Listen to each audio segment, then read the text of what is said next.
Cette vidéo présente l'ordre d'écriture des lettres en arabe. Donc bien évidemment, les lettres en arabe sont sous forme de racines. Et en dessus de la racine ou en dessous de la racine, vous pouvez avoir des points, enfin 1 à 3 points. Alors, il n'y a pas beaucoup de racines en arabe. Les voici. Donc je les ai écrites un peu plus grand pour que vous puissiez voir. Donc voici les différentes racines qui existent et avec lesquelles on peut écrire des mots en arabe. Alors bien évidemment en arabe on écrit de droite à gauche.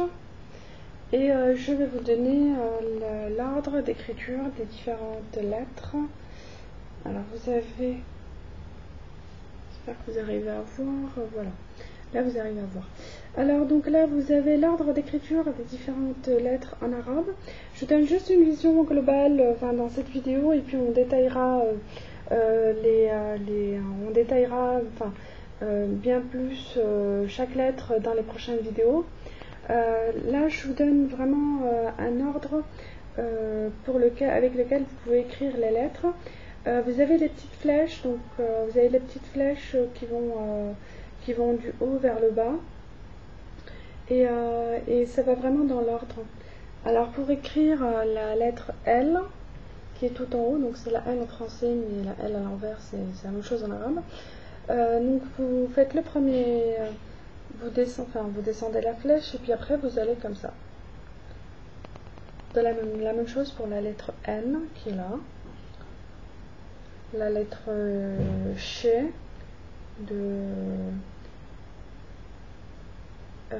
alors, quel mot commence avec Ch? Peut-être la ville Chawen. La lettre Rota. Le R français. Le C, le K. Le F, le D, le M, le H. Et là vous avez le D, le R et le W. Alors là vous avez toutes les lettres qui sont sur la ligne. Là vous avez également une lettre qui est sur la ligne. Et plus bas vous avez la lettre qui sont sous la ligne. Donc là vous commencez vraiment par la ligne et vous descendez vers le bas. C'est les seules lettres qu'il y a sous la ligne. Alors voici donc l'ordre d'écriture des lettres. Et à partir de là on va faire des exercices pour pouvoir mieux apprendre à écrire l'arabe. En sachant que pour écrire l'arabe, vous utilisez surtout la mémoire procédurale, ou d'ailleurs pour écrire n'importe quelle langue, vous utilisez la mémoire procédurale qui est la mémoire des gestes. Ce n'est pas en observant là le petit tableau que je viens de vous montrer que vous allez savoir le faire. C'est uniquement en pratiquant vous-même, en écrivant et en vous souvenant de la façon dont vous écrivez. Alors, vous pouvez utiliser plusieurs outils.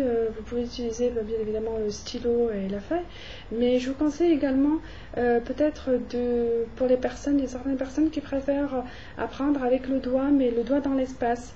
Donc vous pouvez essayer de faire le geste en fermant les yeux et en mettant les gestes dans l'espace. Vous pouvez également utiliser peut-être du sable. Vous prenez un petit bac à sable, hein, pas beaucoup, que vous pouvez remplacer d'ailleurs par du sucre ou de la farine. Et puis vous faites les gestes sur ce sable-là. Voilà.